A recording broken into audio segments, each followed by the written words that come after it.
Hello बच्चों, welcome to the class of Vikas sir, the finest and easiest way to learn the concepts. I am back with my new video. In this video, we will solve some numericals of chapter number 9, ray optics. बच्चों, ray optics के कुछ exercise के कुछ numericals अभी remaining है, तो हम आज उसको सॉल्व करने की ट्राई करेंगे and we will try to start new chapter as soon as possible. Okay, तो आज के लेक्चर में कुछ न्यूमेरिकल सॉल्व करते हैं और इस चैप्टर को यहाँ पे ख़त्म करने की ट्राई करते हैं, देखते हैं क्या होता है. चलो, एक्सरसाइज का 9.5 न्यूमेरिकल है हमारे पास. A small bulb is placed at the bottom of a tank containing water to a depth of 80 centimetre. So यहाँ पे हमें जो कुछ गिवन है वो सबसे पहले हम यहाँ पे लिख लेते हैं. That is a small bulb is placed at the bottom of the tank containing water to a depth of 80 centimeter. So हम यहाँ पे लिख सकते हैं the distance of bulb remaining at the bottom of the tank from the free surface of the water filled inside the given tank is equal to, जिसको हम h से denote करेंगे. So h is equal to 80 centimetre. सबसे पहले हम 80 centimetre को metre में transfer करते हैं. So 80 divided by 100, 0 0 cancel out.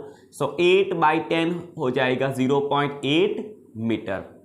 Now what is the area of the surface of water through which light from the bulb can emerge out. कितने area में से लाइट इमर्ज आउट होगी वो हमें फाइंड करना है. That is the area of the surface of water from which the light comes out. We have to find. We have refractive index of water, so we can write refractive index of water, eta w is equal to 1.33. This is a absolute refractive index of water which is with respect to refractive index of air.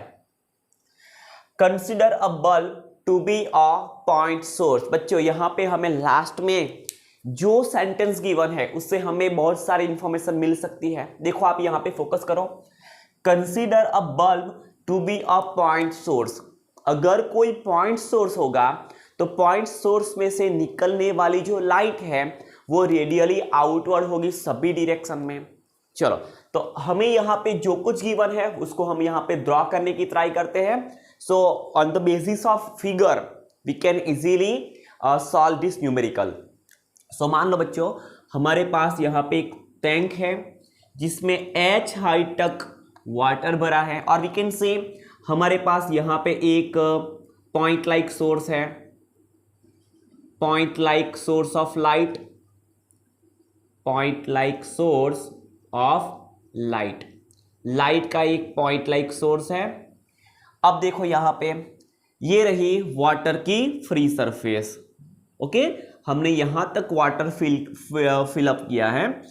यहां से इसकी जो height है from the free surface of water, the height और we can say distance of point like source is small h.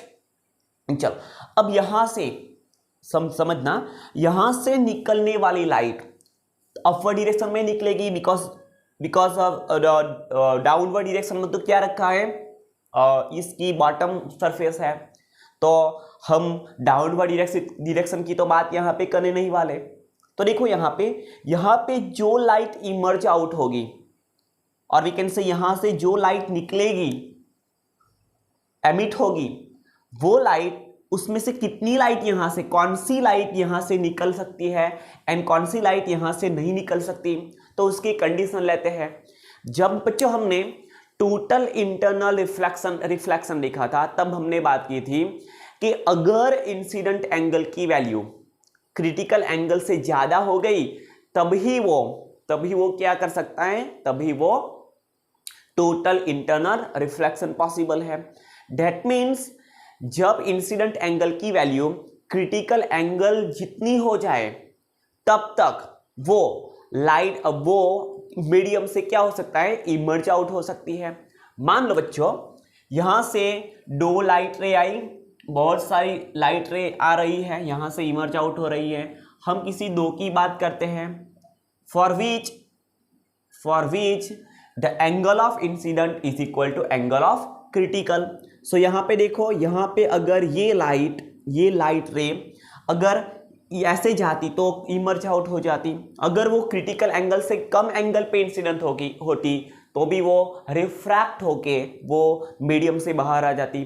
But अगर वो critical angle जितने angle पे इंसिडेंट होती है, फिर से एक बार, अगर वो लाइट रे क्रिटिकल एंगल जितने एंगल पे इंसिडेंट होती है, तब हमें जो एंगल ऑफ रिफ्रैक्शन है वो 90 डिग्री बनता है। और अगर हम क्रिटिकल एंगल से ग्रेटर एंगल पे लाइट को इंसिडेंट कराते हैं तो वो लाइट कभी भी मीडियम से बाहर नहीं आ सकती, बल्कि वो दोनों की बीच की जो सरफेस है, और we can say the surface separating two media, वहां से क्या होगी, टोटल इंटरनल रिफ्लेक्शन होगा उसका। तो on either side we can write this is a critical angle, this is also critical angle. Okay, so critical angle जितने angle तक light क्या करती है, इमर्ज आउट हो सकती है। सो यहाँ पे लाइट सभी डायरेक्शन में इमर्ज आउट होगी, तो हमें यहाँ पे कुछ एरिया मिलेगा, उस एरिया में से लाइट क्या होगी, इमर्ज आउट होगी। चलो अब हमें यहाँ पे फाइंड करना है, अगर ये एंगल, ध्यान से सुनना, अगर ये एंगल क्रिटिकल एंगल है तो ऑब्वियसली ये वाला एंगल हम यहाँ पे परपेंडिकुलर ड्रॉ करेंगे, तो ये एंगल भी क्रिटिकल एंगल होगा, थीटा सी होगा। अब इसके मिड पॉइंट से अगर हम एक लाइन कंसीडर करते हैं तो ये एंगल भी थीटा सी होगा, और ये जो डिस्टेंस है from the mid point of the circle, ये जो डिस्टेंस होगा वो बनने वाले सर्कल की रेडियस होगी, एंड ये वाला हाइट h है। हमें फाइंड कर रहा है कि भाई कितने एरिया में से लाइट इमर्ज आउट होगी। So we have to find the area of this circle. How can we find? चलो अब टोटल इंटरनल रिफ्लेक्शन के लिए हमारे पास एक कंडीशन है, फॉर, ध्यान से सुनना, for total internal reflection, for total internal reflection refractive index eta is equal to 1/sin theta C, वह theta C is the critical angle.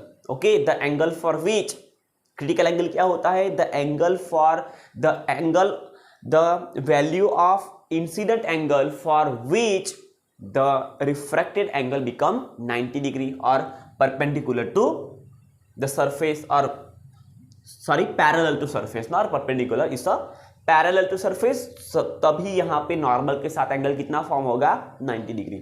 चलो अब हम यहाँ पे थीटा सी फाइंड करेंगे। So sine theta C is equal to 1/रिफ्रैक्टिव index of water. हमें कौन सा मीडियम गिवन है, water. So sine theta C is equal to 1 divided by refractive index of water 1.33। So sine theta C is equal to 1 divided by 1.33, 1 divided by 1.33, तो हमें मिलेगा 0.7518, 0.7518। Okay, चलो अब हम यहां से थीटा सी फाइंड करेंगे। So theta C is equal to, sine theta था, sine function right hand side पे जाके साइन इनवर्स हो जाएगा। So sine inverse 0.7518। चलो अब हमें यहाँ पे कुछ वैल्यू मिली, उस वैल्यू पे से हम थीटा फाइंड करना है हमें।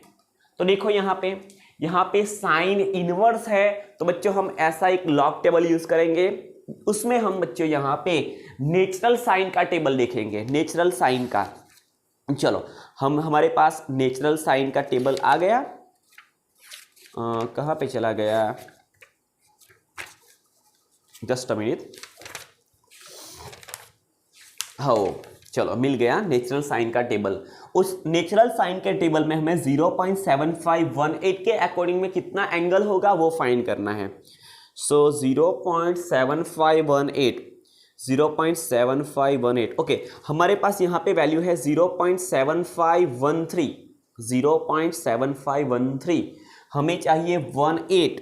तो सबसे पहले हम यहाँ पे लिख लेते हैं, बच्चों ध्यान से सुनना।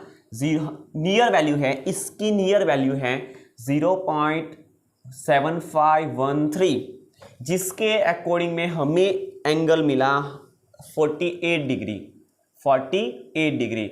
एंड उसके अकॉर्डिंग में हमें मिनट मिली 42 मिनट, 42 मिनट, 42 मिनट। ओके, चलो अब ध्यान से सुनना। बट हमें चाहिए 0.7518, तो हमें यहाँ पे देखो, यहाँ पे 18 13, सो दोनों के बीच में 5 का मीन डिफरेंट है। सो हम यहाँ पे मीन डिफरेंस फाइंड करने की ट्राई करेंगे।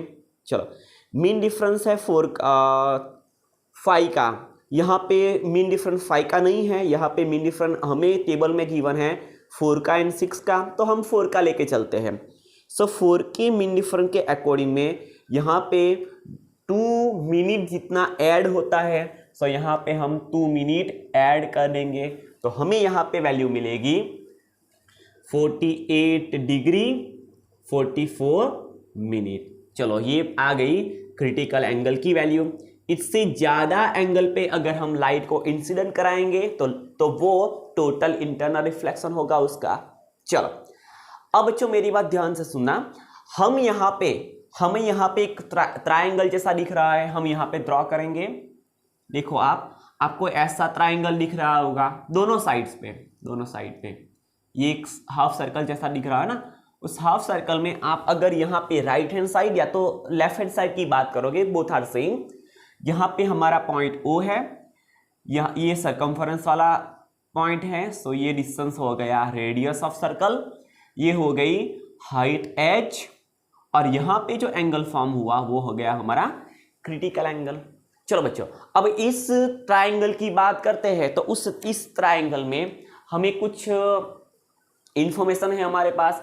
अगर हम किसी भी तरह से ये रेडियस फाइंड कर दे, तो सर्कल का अगर हमें रेडियस मिल गई, तो on the basis of the value of radius we can easily find the area of circle, pi r square.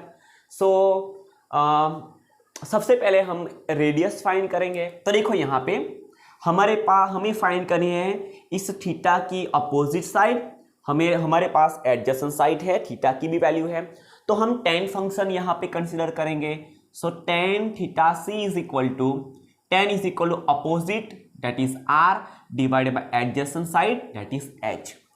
tan theta c is equal to opposite by adjacent side. हम यहाँ से r को subject बनाएंगे, so radius is equal to h into tan theta c, h into tan theta c। So radius r is equal to, अब बच्चों मेरी बात ध्यान से सुनना, h की वैल्यू है 0.8 मीटर, h की वैल्यू है 0.8 meter, multiply by tan theta c। So tan as it is, theta c की वैल्यू है यहाँ पे, this is our equation number 1। चलो, इक्वेशन नंबर 1 से हम यहाँ पे यूज करेंगे 48 डिग्री 44 मिनट। ओके, ये वैल्यू हमें मिल गई, ये वैल्यू थी हमारी क्रिटिकल एंगल की। चलो, so radius r is equal to 0.8 multiply by, अब बच्चों मेरी बात ध्यान से सुनना, जैसे हमने यहाँ पे वैल्यू पे से साइन, नेचुरल साइन का टेबल का यूज करके हमने यहाँ पे एंगल निकाला, वैसे ही बच्चों हम यहाँ पे नेचुरल टेंजेंट के टेबल का यूज करके हम यहाँ पे एंगल से वैल्यू निकालेंगे। तो देखो, फिर से हम लॉग टेबल यूज करते हैं, उसमें टेबल हम देखते हैं नेचुरल टेंजेंट का। सो नेचुरल टेंजेंट के टेबल में हमें 48 डिग्री एंड 44 मिनट देखना है। सो 48 डिग्री 44 मिनट तो यहाँ पे है नहीं, तो यहाँ पे है 48 डिग्री एंड 42 मिनट। चलो, यहाँ पे लिख लेते हैं, हमें देखना है 48 डिग्री 44 मिनट, बट यहाँ पे टेबल में है 48 degree and 42 minute, 48 degree 42 minute.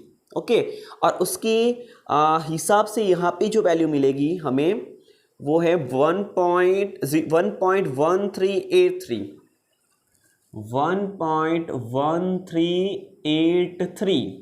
Okay, चलो हमें देखनी थी वैल्यू 44 मिनट की, हमने देखी 42 मिनट की। चलो, तो इन दोनों के बीच में मीन डिफरेंस कितना है? 2 मिनट का। तो हम उसी वैल्यू में 2 मिनट का मीन डिफरेंस देखते हैं। चलो, तो 48 वाले टेबल में मीन डिफरेंस कितना है? 2 का है, 2 मिनट का। 2 मिनट के में हमें यहाँ पे 13 का मीन डिफरेंस मिला, 13। तो हमने कुछ कम देखा, तो हम यहाँ पे 13 ऐड करते हैं। सो यहाँ पे 6 मिलेगा, यहाँ पे 9, 1.1396। चलो, सो यहाँ पे हम लिख लेंगे 1.1396। चलो, इसका मल्टीप्लिकेशन करते हैं। So radius is equal to, चलो इसकी ज़रूरत नहीं है, अब कैलसी का यूज़ करते हैं। 0.8 multiply by 1.1396 is equal to 0.9160। Okay, 68 हमें मिला। चलो, ये हो गई रेडियस की वैल्यू जो हमें यहाँ पे मीटर में मिलेगी, बिकॉज हाइट हमें यहाँ पे मीटर में ली है। यहाँ से हम रेडियस के बेस पे एरिया निकालेंगे। So area of circle from विच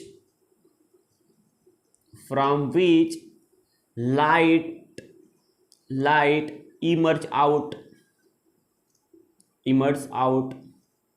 चलो, so area is equal to pi R square, जो हमने हमारे लोअर स्टैंडर्ड में सर्किल का एरिया निकालने का फॉर्मूला देखा था। Area of the circle is equal to pi R square.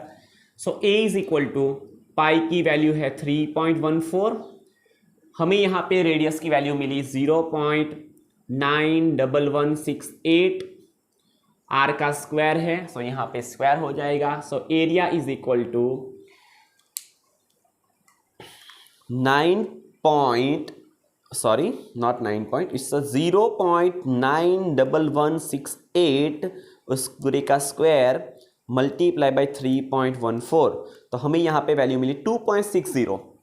क्या मिली? 2.60 मीटर स्क्वायर। तो बच्चों, यहाँ पे हमें एरिया मिल गया जिसमें से लाइट इमर्ज आउट होगी। तो कितने एरिया में से लाइट इमर्ज आउट होगी? From the surface of water, area is equal to 2.60 meter square. Okay बच्चों,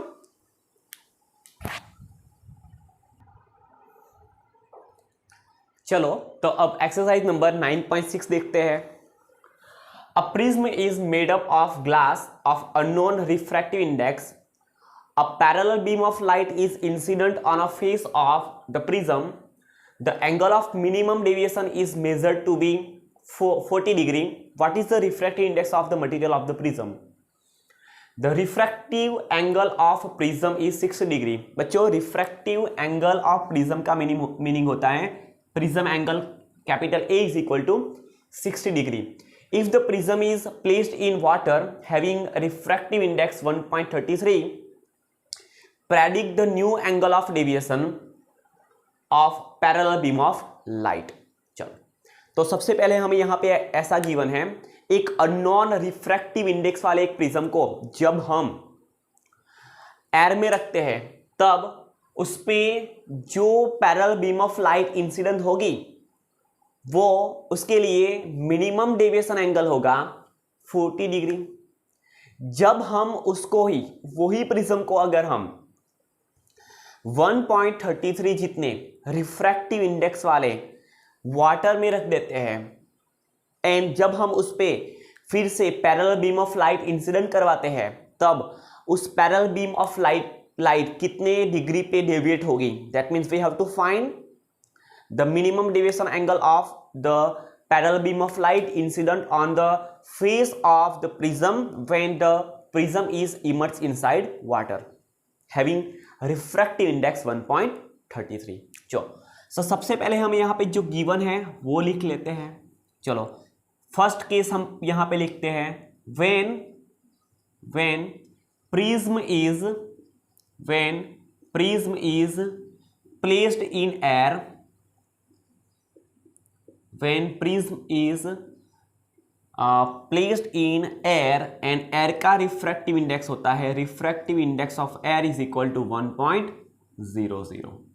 ओके, चलो अब हम यहाँ पे हमने जब प्रिज्म वाली थियोरी देखी थी तब हमने प्रिज्म के रिफ्रैक्टिव प्रिज्म में minimum deviation angle, prism angle and prism को हमने जिस मीडियम में रखा है उस मीडियम के रिफ्रैक्टिव इंडेक्स के बीच का रिलेशन ऐसा निकाला था, the refractive index of medium is equal to sine A plus minimum deviation angle dm divided by 2 whole divided by sine a by 2।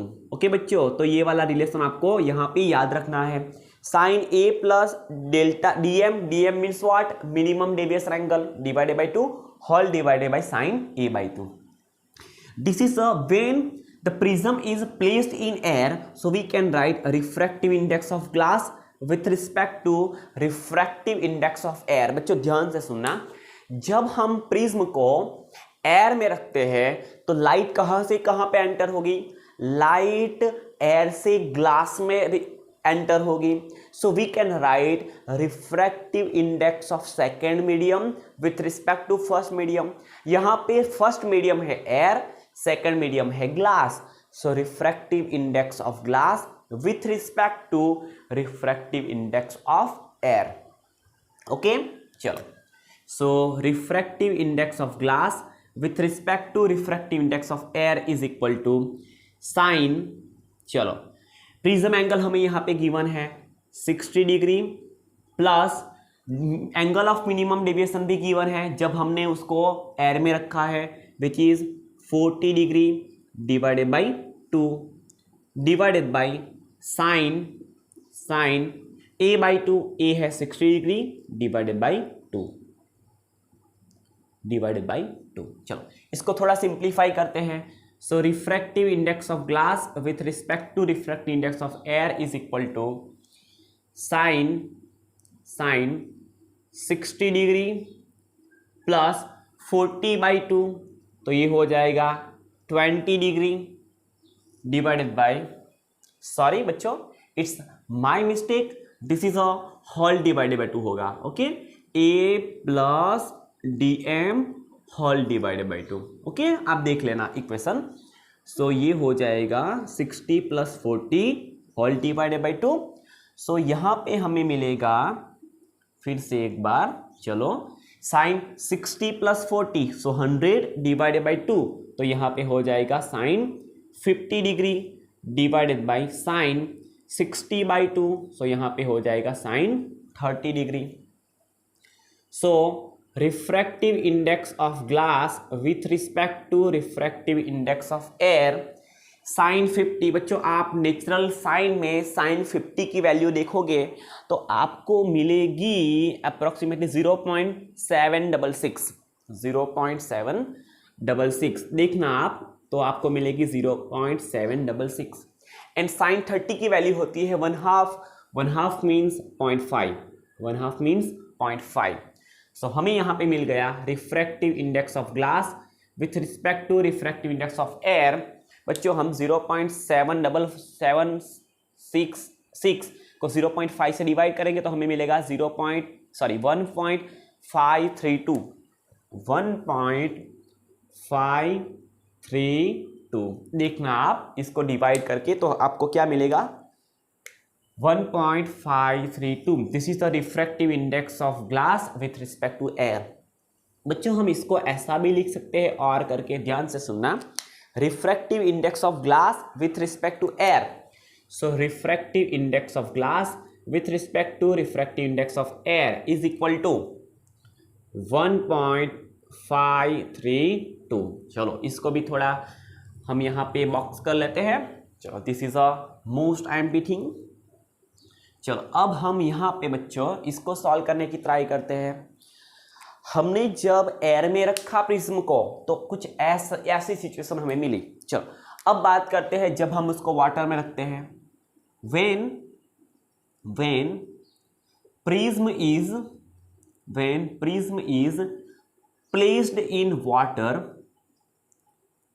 Placed in water. बच्चों जब प्रिज्म ओके चलो water की refractive index भी लिख लेते हैं। Refractive index of water is equal to 1.33। बच्चों हमने जब प्रिज्म को एयर में रखा था तो लाइट एयर से ग्लास में एंटर हो रही थी, दैट मीन्स एयर से प्रिज्म के मीडियम में एंटर हो रही थी। बट जब हमने प्रिज्म को वाटर में रख दिया तो लाइट रे वाटर से प्रिज्म के मीडियम में एंटर होगी। सो यहां से हम लिख सकते हैं refractive index of glass with respect to refractive index of water. Water से ग्लास में एंटर हो रही है जब हमने प्रिज्म को वाटर में रखा, जब एयर में था तो एयर से ग्लास में एंटर हो रही थी। So refractive index of glass with respect to refractive index of water. Same formula हम यहां पे यूज करेंगे। So sine A plus minimum deviation angle dm divided by 2। बच्चों अब देखो ध्यान से, जब हमने वाटर में रखा तो डेविएशन एंगल कुछ डिफरेंट हो गया, चेंज हो गया। सो इसको हम dm डैश लिख लेते हैं divided by sine a by 2, divided by sine a by 2। चलो सो इसको हम फर्दर सिंप्लीफाई करेंगे। So refractive index of glass with respect to refractive index of water is equal to sine, चलो sine A की value है 60 degree, minimum deviation angle हमें पता नहीं है, so dm dash divided by 2 whole divided by sine a by 2, A है 60 degree divided by 2, so यहाँ पे हमें मिलेगा साइन 30 डिग्री। ओके एक स्टेप हम यहाँ पे स्किप करते हैं। a की वैल्यू है 60 डिग्री डिवाइडेड बाई 2 तो 30 डिग्री होगा। चलो अब बच्चों हमें यहाँ पे ओके चलो इसको लिख लेते हैं।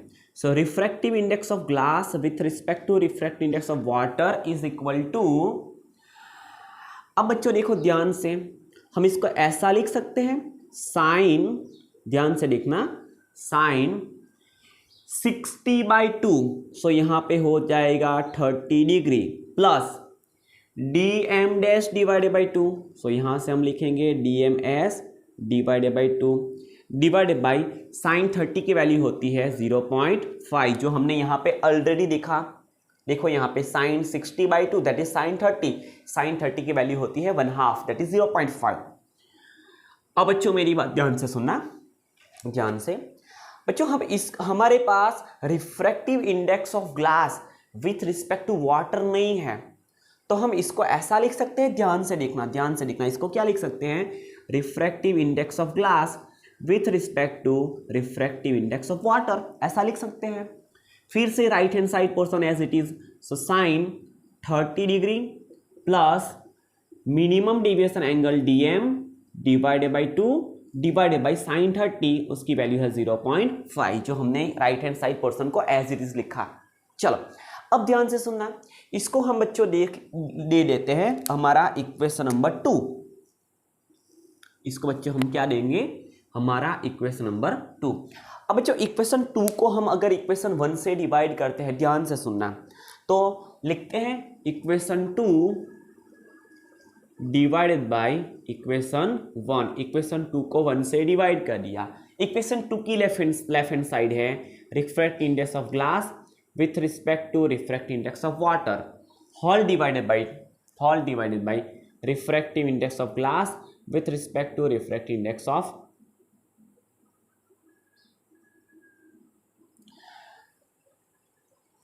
ओके एक काम करते हैं, ऐसा क्यों करने का, ये थोड़ा कॉम्प्लिकेट हो जाएगा। ओके चलो थोड़ा अभी सिंप्लीफाई करते हैं बच्चों। इसको हम ऐसा लिख सकते हैं, ध्यान से सुनना, फ्रॉम इक्वेशन 2 हम इसको अगर लिखना चाहे तो ऐसा लिख सकते हैं, refractive index of glass with respect to refractive index of air whole divided by refractive index of water divided by refractive index of air. Are you getting my point बच्चों? फिर से एक बार हम क्या लिख सकते हैं, refractive index of glass with respect to refractive index of air whole divided by refractive index of water with respect to refractive index of air. देखो ये डिनोमिनेटर का डिनोमिनेटर है वो न्यूमरेटर में चला जाएगा, ये न्यूमरेटर का डिनोमिनेटर है सो डिनोमिनेटर में आ जाएगा। So refractive index of air cancel out हो जाएगा। फिर से हमें refractive index of glass with respect to refractive index of water मिल जाएगा, ये वाला। सो हम इसको ऐसा लिख सकते हैं for simplicity, is equal to sine 30 degree plus minimum deviation angle dm dash divided by 2 whole divided by 0.5 is equal to. अब बच्चों मेरी बात ध्यान से सुनना, इक्वेशन 1 अगर हम देखें, इक्वेशन 1 को कहाँ हमें इसको 1 दिया ही नहीं, चलो 1 दे देते हैं। This is our equation number 1। चलो अब अगर हम बच्चों इक्वेशन 1 को ध्यान से देखें तो refractive index of glass with respect to refractive index of air की वैल्यू तो हमें यहाँ पे गिवन है। सो ये वाला जो पोर्शन आपको दिख रहा है राइट आपको न्यूमेरिकल पार्ट में, तो उसकी जगह पे हम क्या लिख सकते हैं 1.532 लिख सकते हैं divided by refractive index of water with respect to refractive index of air is equal to sine 30 degree plus minimum deviation angle dm dash divided by 2 whole divided by 0.5। अब बच्चों देखो आप यहाँ पे आपको refractive index of water given है। So ये जो रिफ्रैक्टिव इंडेक्स ऑफ वाटर है वो विथ रिस्पेक्ट टू एयर है। एयर से अगर वाटर में लाइट जाएगी तो उसका रिफ्रैक्टिव इंडेक्स क्या होगा 1.33 होगा। सो हम इसकी जगह पे 1.33 लिख सकते हैं। So 1.532 divided by 1.33 is equal to okay multiply by 0.5। अब आपको क्वेश्चन होगा 0.5 कहाँ से आया, ये 0.5 डिनोमिनेटर से यहाँ पे मल्टीप्लाई हो गया।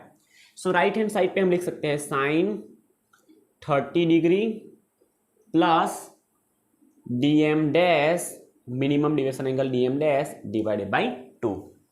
ओके चलो इसको फर्दर सिंप्लीफाई करते हैं। So 1.352 divided by 1.352 multiply by 0.5 तो हमें वैल्यू मिले 0.676 divided by 1.33। So 0.5082 is equal to sine 30 degree plus minimum deviation angle dm dash divided by 2।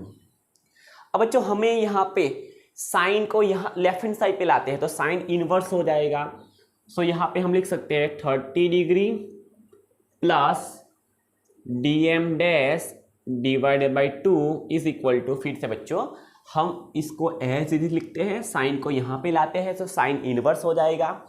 So we can write sine inverse 0.5082। So 30 degree plus dm dash divided by 2 is equal to. अब बच्चों आप sine inverse 0.52 natural sign में अगर हम आप 0.5082 देखोगे तो आपको वैल्यू मिलेगी 35 डिग्री 10 मिनट। क्या मिलेगी बच्चों 35 डिग्री, जस्ट अ मिनट देख लेते हैं क्या मिलेगी। यस 35 डिग्री 10 मिनट मिलेगी। आप देखना आप अगर इसको नेचुरल साइन में 0.5082 देखोगे तो इसके अकॉर्डिंग में आपको जो एंगल मिलेगा वो मिलेगा 35 डिग्री 10 मिनट जितना। चलो हम यहाँ से dm डैश बाई 2 फाइंड करते हैं। So dm dash by 2 is equal to right hand side पे 35 degree 10 minute as it is है, यहाँ पे 30 डिग्री राइट हैंड साइड पे चली जाएगी so minus 30 degree. So dm dash divided by 2 is equal to 35 degree 10 minute minus 30 degree is equal to 5 degree 10 minute. अब ये 2 यहाँ पे मल्टीप्लाई हो जाएगा, so we can write dm dash is equal to 5 two ज़ा 10 degree 10 to ज़ा 20 minute. सो हमें यहाँ पे मिनिमम डेविएशन एंगल मिला। जब हम प्रिज्म को वाटर में इमर्स करेंगे तब हमें मिनिमम डेविएशन एंगल मिला, उस पे इंसिडेंट होने वाली पैरेलल बीम ऑफ लाइट का 10 डिग्री 20 मिनट जितना। ओके बच्चों,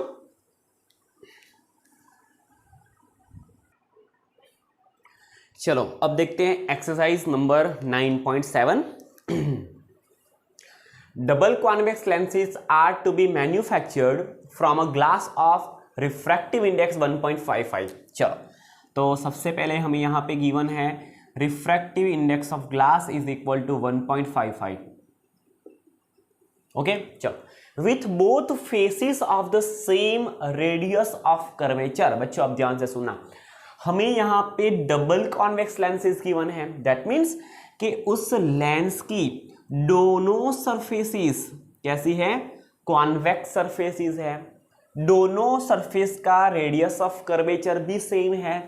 मानो लेफ्ट हैंड साइड का जो रेडियस ऑफ कर्वेचर है जिसको हम r1 मान लेते हैं, राइट हैंड साइड का r2 मान लेते हैं।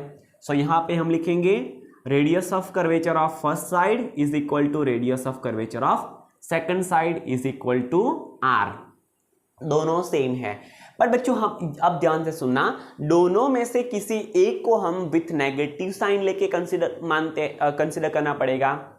सो यहाँ पे हम लिखेंगे r1 is equal to r and r2 is equal to minus r। Okay, दोनों की सेम है, बस एक को हमने विथ अपोजिट पोलैरिटी रखा है। चलो ऐसा लेना पड़ता है बच्चों, चलो according to sign convention.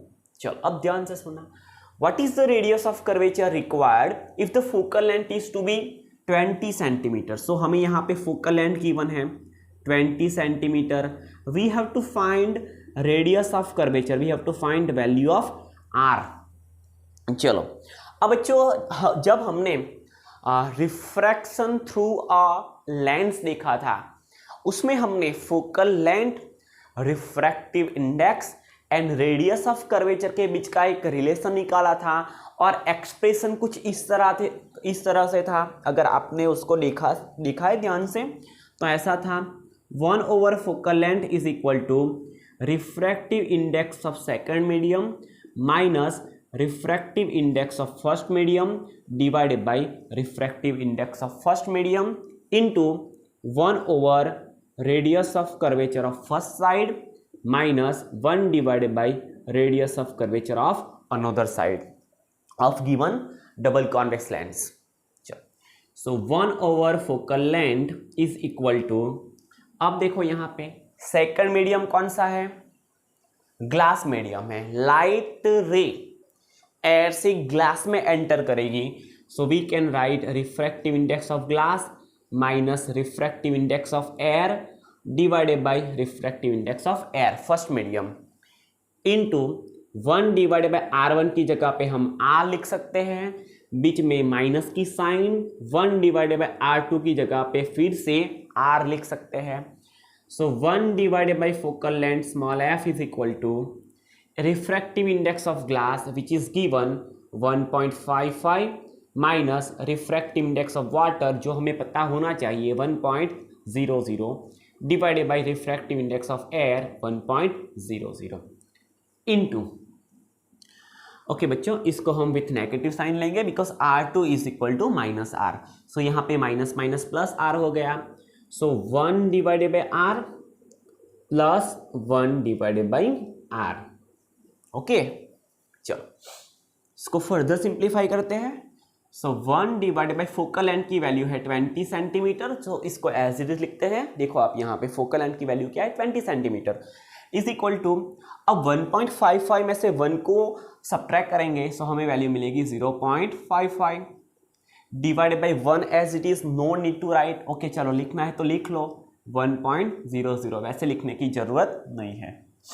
Into, चलो अब ध्यान से सुनना, into 1 divided by r plus 1 divided by r. So we can write 2 times 1 divided by r. क्या लिख सकते हैं? 2 times 1 divided by r, that is radius of curvature. So हम यहां से आर को सब्जेक्ट बनाते हैं। सो आर यहाँ पे आ जाएगा, ध्यान से सुनना, आर को सब्जेक्ट बनाते हैं। सो आर यहाँ पे आ जाएगा, यहाँ पे डिनोमिनेटर में, लेफ्ट हैंड साइड पे आके न्यूमरेटर में चला जाएगा। सो आर यहाँ पे आ गया, 2 एज इट इज है। So 2 multiply by 0.55 as it is, divided by 1.00, जो कि इसको लिखने की जरूरत नहीं है पर हमने लिख लिया है, मल्टीप्लाई बाई 20 हो जाएगा, बिकॉज 20 कहाँ पे चला जाएगा? राइट हैंड साइड पे। So radius of curvature R is equal to, इसको आप बच्चों मल्टीप्लाई करोगे, इसको सॉल्व करोगे तो आपको मिलेगा 2 multiply by 0.55 multiply by 20 is equal to 0.0। बच्चों कुछ गड़बड़ हो गई, यहाँ पे कुछ गड़बड़ हो गई, हुई गड़बड़ कि नहीं हुई? चलो लिख लेते हैं फिर से, यहाँ पे कुछ गड़बड़ हो गई होगी तो हमें यहाँ पे पता चल जाएगा। Refract index of glass minus refract index of water. Okay, glass का हमें गिवन है 1.55, ओके वो भी सही है। फोकल लेंथ हमें गिवन है 20 सेंटीमीटर, ओके वो भी सेम है। सो 1/f, ओके 20। चलो यहाँ पे कुछ गड़बड़ हो गई, यहाँ पे कुछ गड़बड़ हो गई होगी। सो फिर से सिंप्लीफाई करेंगे इसको। सो 1/20 एज इट इज। चलो कहाँ पे गड़बड़ हुई थी देख लेते हैं। 0.5 as it is, 0.55 as it is. देखो 1.55 माइनस 1, सो 0.55, 2/r, 2/r है ना, ऐसा ये है। सो r यहाँ पे आ जाएगा। So r is equal to 2 multiply by 0.55 divided by 20। So r is equal to, फिर से वही आएगा,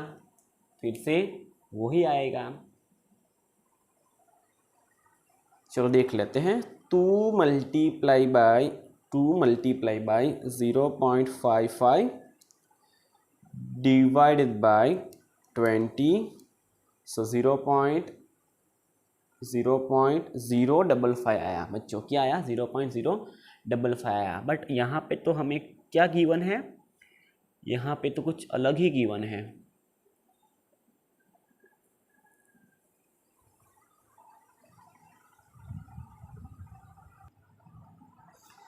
अरे बच्चों हम यहाँ पे क्या कर रहे थे, यहाँ पे तो डिनोमिनेटर पार्ट में है, तो यहाँ पे जाके तो वो न्यूमरेटर में चला जाएगा ना। इतनी बड़ी मिस्टेक कैसे हो सकती है? चलो देखो फिर से एक बार, r यहाँ पे आ जाएगा, 20 यहाँ पे चला जाएगा, सो 20 न्यूमरेटर में चला गया। So 2 multiply by 0.55 multiply by 20 is equal to 22। So r is equal to 22 centimeter. So this is a radius of curvature of the given biconvex lens is equal to 22 centimeter. Okay बच्चों, see you in next lecture. तब तक do whatever you want but don't trouble your mom. Thank you.